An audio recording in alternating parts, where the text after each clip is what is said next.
کا طریقہ، ایک وتر کی ادائیگی کا طریقہ۔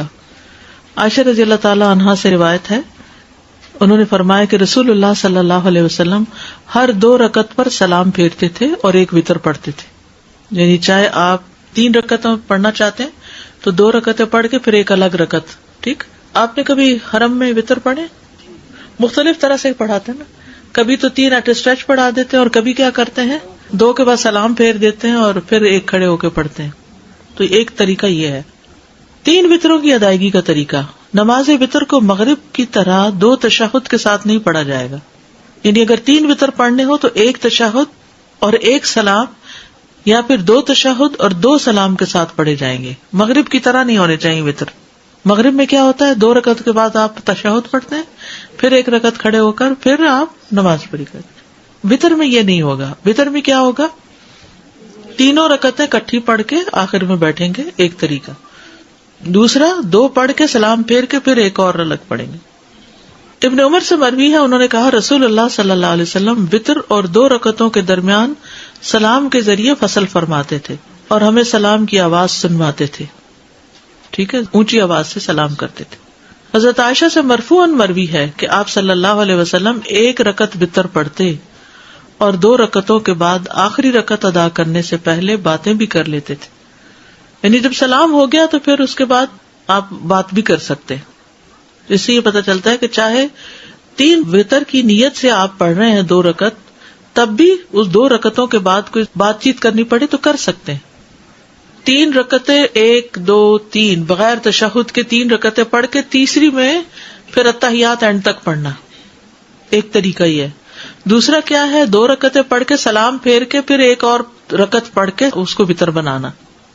حضرت ابو ہریرہ سے روایت ہے کہ رسول اللہ صلی اللہ علیہ وسلم نے فرمایا 3 وتر نہ پڑھا کرو، 5 اور 7 وتر پڑھا کرو اور مغرب کی نماز سے مشابہت نہ کرو۔ ٹھیک ہے، یعنی 3 کی بجائے 5 اور 7 وتر، اس کے مطلب 3 منع ہے، 3 مغرب کے ساتھ مشابہت منع ہے بس۔ 5 اور 7 وتروں کی ادائیگی کا طریقہ، حضرت عائشہ سے مروی ہے کہ رسول اللہ صلی اللہ علیہ وسلم وتر کی 5 رکعتیں ادا کرتے اور ان کے درمیان بیٹھتے نہیں تھے، یہاں تک کہ 5ویں رکعت پہ بیٹھتے اور سلام پھیرتے۔ ایک یہ طریقہ ہے، اگر آپ 5 وتر پڑھ رہے ہیں تو 5ویں رکعت پہ، یہ جو اوپر والی حدیث میں ہے نا 3 نہ پڑھو، بلکہ اگر زیادہ رکعتیں پڑھنی ہے تو پڑھتے جاؤ آخری پہ جا کے التحیات پڑھو۔ ام سلمہ سے روایت ہے، انہوں نے فرمایا کہ رسول اللہ صلی اللہ علیہ وسلم 7 یا 5 رکعت وتر پڑھتے تھے اور ان کے درمیان سلام یا کلام کے ساتھ تفریق نہیں کرتے تھے۔ میں نے ایسی مساجد میں نماز پڑھی ہے جہاں امام نے اسی طرح 5 ایٹ اے اسٹریچ پڑھائے تراویح کے بعد۔ ٹھیک ہے، تو اس طرح پڑھ سکتے ہیں۔ 9 رکعت کا طریقہ، زرارہ بن اوفا سے مروی ہے کہ جب سعد بن ہشام بن عامر ہمارے پاس آئے تو انہوں نے ہمیں بتایا کہ میں ابن عباس کے پاس گیا اور ان سے رسول اللہ صلی اللہ علیہ وسلم کے وتر کے بارے میں سوال کیا، تو ابن عباس نے ان سے کہا کیا میں تمہیں ایسی شخصیت نہ بتاؤں جو رسول اللہ صلی اللہ علیہ وسلم کی وتر نماز کو زمین پر بسنے والے تمام لوگوں سے زیادہ جانتی ہیں؟ میں نے کہا کون؟ فرمایا عائشہ رضی اللہ عنہا، کیونکہ وہ آپ کی بیوی تھی، آپ کی خلوتوں کی ساتھی تھی۔ ہم وہاں گئے، انہیں سلام کہا، ان کی خدمت میں حاضر ہوئے اور ان سے سوال کیا۔ میں نے کہا مجھے رسول اللہ صلی اللہ علیہ وسلم کی وتر نماز کے بارے میں بتائیے۔ فرمانے لگی ہم آپ صلی اللہ علیہ وسلم کے لیے آپ کی مسواک اور آپ کے وضو کا پانی تیار رکھتے تھے، رات کو جس وقت اللہ عز و جل چاہتا آپ کو جگا دیتا، آپ مسواک اور وضو فرماتے، پھر 9 رکعتیں اس طرح پڑھتے کہ 8ویں رکعت کے علاوہ کسی رکعت میں تشہد کے لیے نہ بیٹھتے، اور 8ویں رکعت میں تشہد وغیرہ اور دعا تک پڑھ کے پھر کھڑے ہو کر پھر 1 رکعت پڑھتے، یعنی سلام کے بغیر۔ اے بیٹے، پھر جب رسول اللہ صلی اللہ علیہ وسلم بوڑھے ہو گئے اور آپ کو گوشت نے پکڑ لیا تو 7 رکعت پڑھ کر سلام پھیرتے اور بیٹھ کر 2 رکعت پڑھتے، تو اے بیٹا یہ 9 ہو گئی۔ آپ جب کوئی نماز شروع فرما لیتے تو اس پر ہمیشگی اور پابندی کو پسند فرماتے۔ وتر میں قرات کون سی صورتیں پڑھی جائیں؟ سورۃ الاعلی، الکافرون اور الاخلاص۔ ابی بن کعب رضی اللہ عنہ سے روایت ہے کہ رسول اللہ صلی اللہ علیہ وسلم 3 رکعت وتر پڑھتے، پہلی رکعت میں سبح اسم ربک الاعلی، دوسری میں قل یا ایھا الکافرون اور تیسری میں قل ھو اللہ احد پڑھتے تھے۔ معوذتین، عبدالعزیز بن جراج کہتے ہیں کہ ہم نے ام المومنین عائشہ رضی اللہ عنہا سے پوچھا کہ رسول اللہ صلی اللہ علیہ وسلم وتر میں کون سی صورتیں پڑھتے تھے؟ تو انہوں نے کہا پہلی رکعت میں سبح اسم ربک الاعلی، دوسری میں قل یا ایھا الکافرون، اور تیسری میں قل ھواللہ احد اور المعوذتین. یعنی یہ بھی آتا ہے، خالی قل ھواللہ بھی آتا ہے اور اس کے ساتھ معوذتین بھی آتے ہیں. سورۃ النساء کی آیات. ابو موسیٰ اشعری رضی اللہ عنہ دوران سفر مکہ اور مدینہ کے درمیان تھے، تو انہوں نے عشاء کی نماز 2 رکعت پڑھی، پھر کھڑے ہوئے اور 1 رکعت وتر پڑھا اور اس میں سورۃ النساء کی 100 آیتیں پڑھی. ٹھیک ہے، تو ایسے بھی وتر پڑھ سکتے ہیں، 1 رکعت لیکن بہت لمبی رکعت. پھر فرمایا میں نے اس بات میں ذرا بھر کوتاہی نہیں کی کہ اپنے قدم وہاں رکھوں جہاں رسول اللہ صلی اللہ علیہ وسلم نے اپنے قدم رکھے، اور وہی کچھ پڑھوں جو رسول اللہ صلی اللہ علیہ وسلم نے پڑھا. ٹھیک ہے، تو یہ سفر میں وتر پڑھنے کی دلیل بھی ہے اور لمبے وتر پڑھنے کی بھی.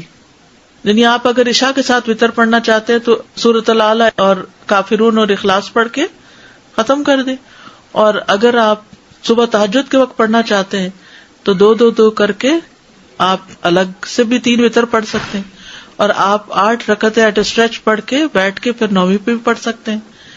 تو جو بھی آپ کو سوٹ کرتا ہو آپ کر سکتے ہیں. ٹھیک ہے، اب یہ ویرائٹی آپ کو فرض نمازوں میں نہیں ملے گی، یہ صرف وتر میں ہی ہے، کیونکہ اس کے ساتھ نفل ہے. دعائے قنوت، رکوع سے پہلے دعا کرنا. ابی ابن کعب سے روایت ہے رسول اللہ صلی اللہ علیہ وسلم وتر پڑھتے تھے تو رکوع سے پہلے دعائے قنوت پڑھتے تھے، یعنی سورۃ فاتحہ پڑھی، سورت ملائی، اور اس کے بعد دعائے قنوت پڑھی، اور اس کے بعد رکوع میں گئے، پھر سجدے میں گئے، قیام میں ہی پڑھ لی. دعائے قنوت کے الفاظ. ابو حورا سے روایت ہے، انہوں نے کہا کہ حسن بن علی رضی اللہ عنہما نے بیان کیا کہ رسول اللہ صلی اللہ علیہ وسلم نے مجھے کچھ کلمات سکھائے جنہیں میں قنوت وتر میں کہا کروں.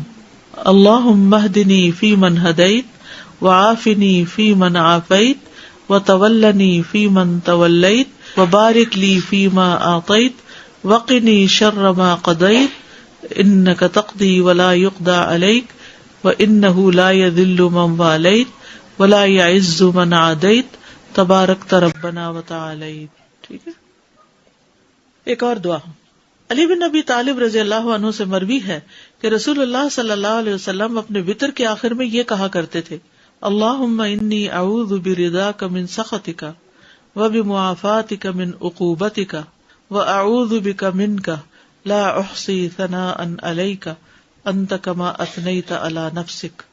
اور ایک اور دعا بھی جو پڑھتے ہیں: اللہم انا نستعینک ونستغفرک ونؤمن بک ونتوکل علیک ونثنی علیک الخیر ونشکرک ولا نکفرک ونخلع ونترک من یفجرک اللہم ایاک نعبد ولک نصلی ونسجد والیک نسعی ونرجو رحمتک ونخشی عذابک ان عذابک بالکفار. وتر کی بعد کی دعا، وتر کے بعد کی دعا. ابی ابن کعب سے روایت ہے کہ رسول اللہ صلی اللہ علیہ وسلم 3 رکعات وتر پڑھتے، پھر جب فارغ ہوتے تو فراغت کے وقت 3 دفعہ سبحان الملک القدوس، پاک ہے بادشاہ نہایت مقدس، یعنی اللہ تعالیٰ کی تعریف بیان کرتے، یہ پڑھتے. آخری مرتبہ لمبا کر کے پڑھتے، سبحان الملک القدوس سبحان الملک القدوس سبحان الملک القدوس، ایسے لمبا کر کے پڑھتے.